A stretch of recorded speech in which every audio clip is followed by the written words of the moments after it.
Halo, this is Mila dari PMP Nation. Kali ini saya akan cover mengenai Project Management Overview. Again, ini rangkuman dari PMBOK Guide.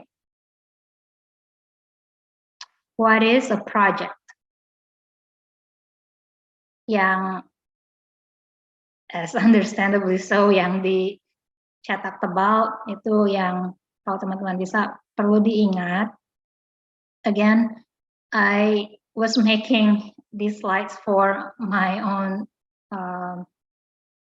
studying sebelum exam tahun lalu. Saya cuma belajar dari ini aja slide-nya. Beberapa hari sebelum ujian saya ulang lagi semua dan saya ingat terutama yang dicetak tebal, and it really helped me. So hopefully it'll help you as well.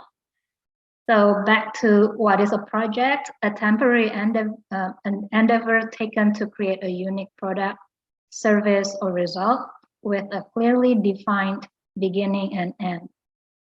Kata kuncinya di sini adalah project itu unik dan project itu selalu ada defined beginning and end. Jadi udah ditentukan awal dan akhirnya. That is a project. Projects enable business values, or also known as benefits, creation for the organization and stakeholders. Tujuannya project adalah untuk meng-create business values atau benefit buat organisasi. No two projects are identical. Project managers must tailor their approach to meet unique situation. Again, kata kuncinya di sini adalah tailor. Jadi setiap project seperti yang kita lihat sebelumnya harus unik dan itu butuh tailor-made. Project creation criteria. Satisfy stakeholders' requests or needs, create, improve, or fix products, processes, or services, implement or change business or technological strategies, meet regulatory, legal, or social requirements. Jadi ini kenapa project muncul. Alasannya ada sekitar kurang lebih 4 ini kategorinya. Alright, on the right side here, we have business documents. After identifying the need for a project, a business case and benefits management plan are developed to evaluate the economic feasibility of a potential project. Di sini bisa dilihat business case itu apa, lebih ke arah cost benefit analysis, go no go decision-nya di sini, sedangkan project benefits management plan lebih menjabarkan benefit project-nya, baik yang tangible maupun yang intangible. Kedua dokumen ini are source inputs. They fit directly into develop project charter. Remember dari session yang sebelumnya ada istilah ITO, inputs, tools, techniques, and outputs. Jadi dua ini adalah input untuk ke proses berikutnya.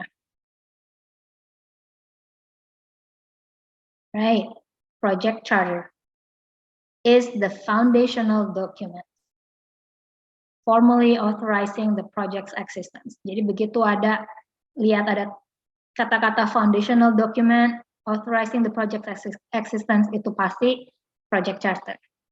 Project manager can allocate resources to a project once the project charter is authorized. It never changes, ya. Jadi nggak pernah berubah project charter itu. Dokumen-dokumen lainnya bisa berubah dan nanti akan ada proses formalnya untuk merubah dokumen, tapi project charter begitu ditentukan nggak bisa diubah lagi. It's developed by the project sponsor, often assisted by the project manager. Kadang, in reality sebenarnya kan yang bikin project charter kadang project manager juga, tapi menurut aturan harusnya project sponsor. So, yeah. Project management plan. Translate the project charter into actionable plans for how the project will be planned, executed, monitored, and controlled. Ada 18 subsidiary plans yang kalau bisa Bisa teman-teman ingat, kalaupun enggak, seenggaknya mungkin karena ini berhubungan dengan knowledge areas. Jadi begitu kita hafal knowledge areas, harusnya hafal juga kurang lebih 10 dari management plans ini. Tinggal nanti tambahannya mulai dari nomor 11. Change management plan, configuration management plan, scope schedule, cost baselines. Bukan management plans, they're different ya, tapi mereka juga sepaket. Jadi gampang diingatnya, begitu ada scope baseline, pasti ada juga schedule and cost baseline. Lalu ada juga performance measurement baseline, project life cycle description, and development approach. Again, ini kan masih overview, nanti kita bahas lebih lanjut lagi satu persatu di sesi berikutnya. Project success measures answers 3 questions. What does success look like? How will success be measured? And what factors impact success? Next, project management data information. Ini ada bagian, ada alur dari work performance data to work performance information and work performance reports at the end.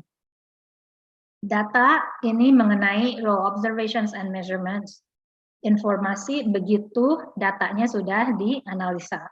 Dan terakhir, laporan or reports itu adalah hasil dari analisa yang sudah organized in or summarized to generate action.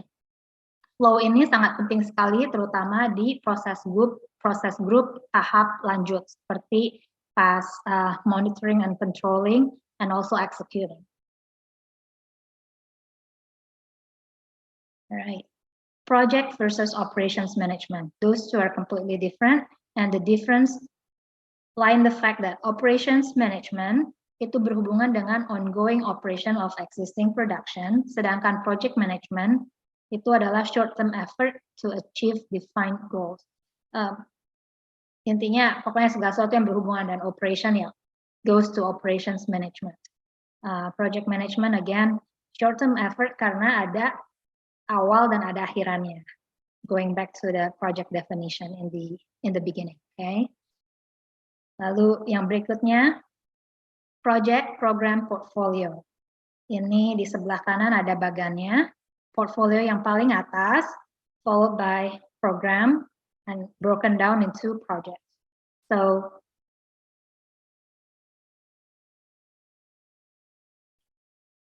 yeah, here are just the details. Projects are grouped into programs and portfolios. Portfolio managers have the highest level of oversight and direction. Like here, it's at the very top. Portfolio management is about selecting the right programs or projects. A portfolio manager might be responsible for managing one or several programs and individual projects, while program managers are closer to the projects than portfolio managers.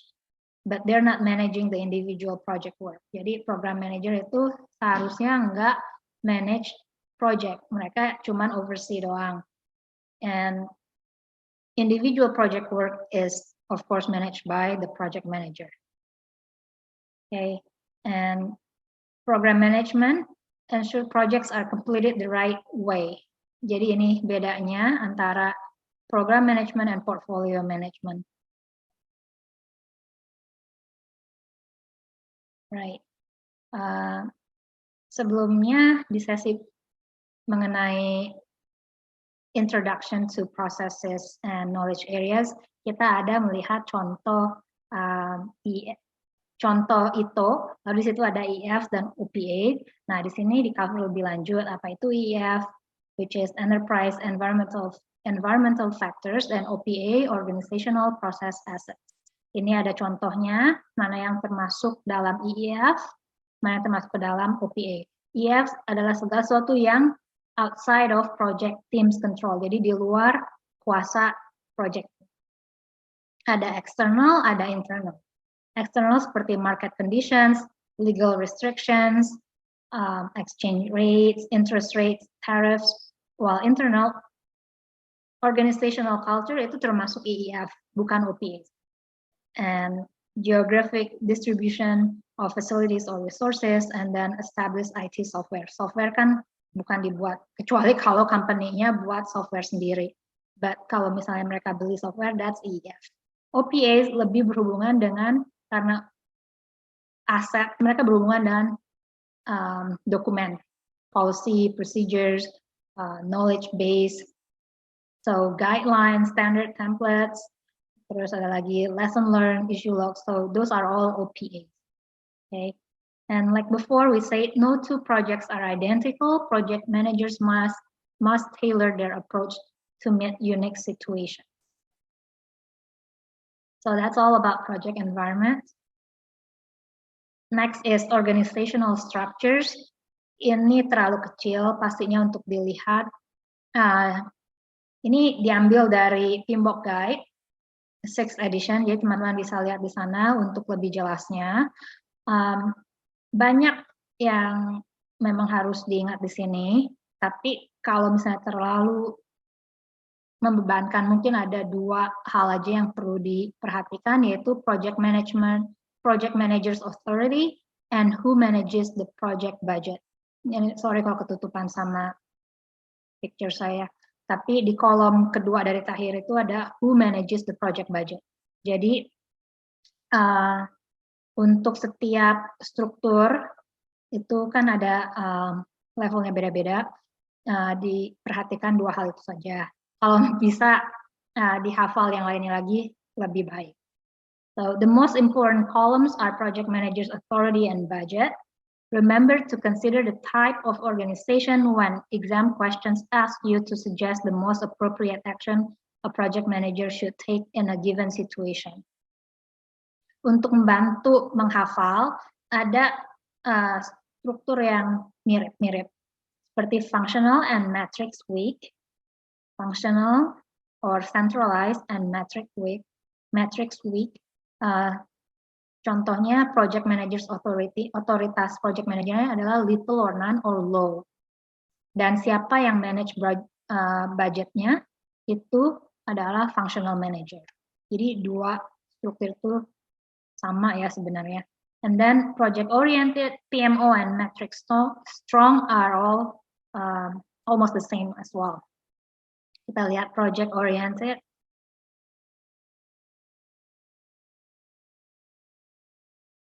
Or PMO here, project manager's authority-nya adalah high to almost total. Ini the same, ya, matrix strong, moderate to high, or pretty much high. And then project oriented here.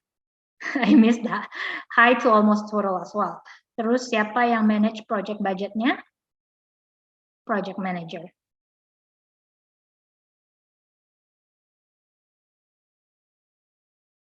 All right, now we're moving on to PMO, Project Management Office. Ada 3 tipe, supportive, controlling, and directive. Ini ada lebih lanjutnya. Supportive itu control over projectnya low. Next, yang punya control lebih adalah controlling, dan yang paling high levelnya adalah directive. Supportive hanya provide training, templates, best practices, and lessons learned. Jadi lebih kayak perpustakaan aja. Controlling, si PMO ini bantu define specific frameworks and methods to use. Sedangkan directive, dia udah bahkan project manager pun are assigned untuk report ke PMO tersebut. Jadi yang paling high. And the last here in red, kalau ada pertanyaan, siapa yang coordinate, manage, control project, programs, and portfolio in a uniform, consistent effort to deliver better? Ada istilah OPM, or Organizational Project Management. Okay. Ini sebenarnya udah pasti terms yang familiar ya bagi teman-teman, yaitu project roles, ada portfolio managers, ada program managers, project sponsor, project manager, project coordinators, stakeholders, and functional managers. Ini bisa perlahan-lahan dibaca sendiri. Alright, this is Another thing yang perlu diingat adalah tipe-tipe leadership. Ada 6. Laissez-faire, yang benar-benar hands-off approach. Timnya lebih mandiri, buat keputusan sendiri. Jadi si project manager lebih kayak angkat tangan. And servant leadership, ini mengutamakan orang lain dahulu, focus on relationships and development, dan ini lebih banyak dipakai dalam agile projects. Okay, of course we have charismatic project manager yang berkarisma.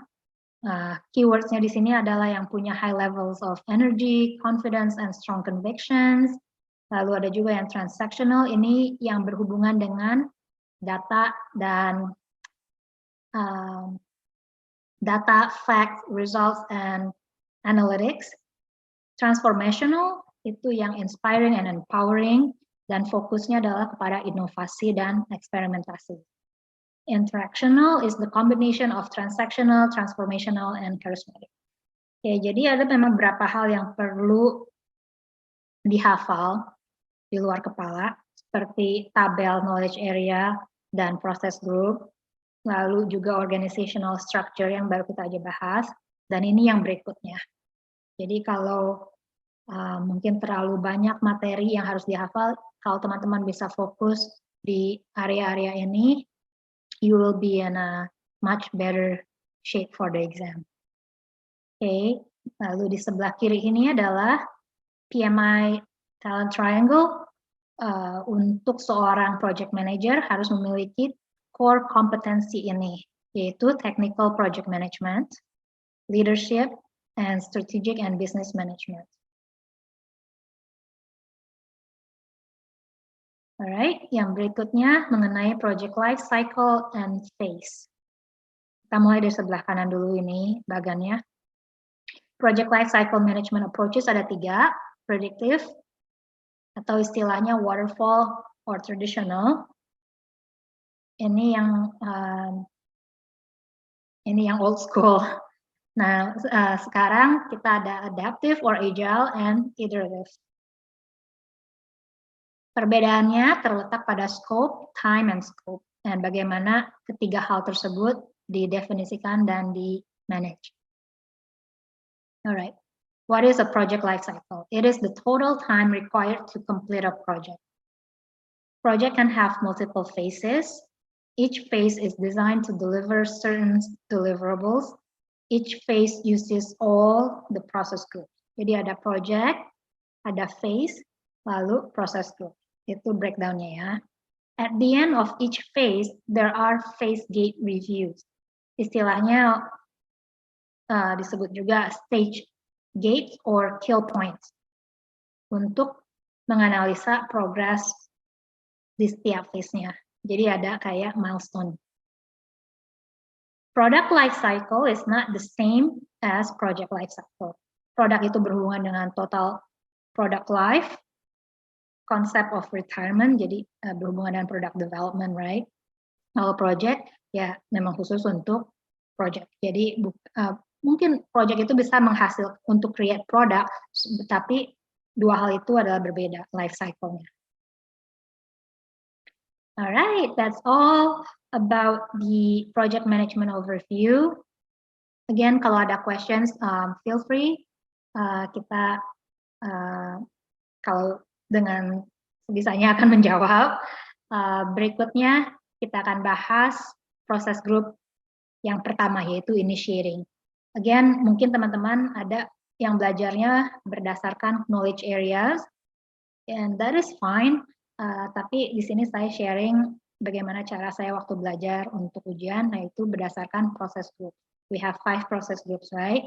So the next one is the initiating, and it only has 2 processes, so it should be quick. And I look forward to sharing with you then. Thank you.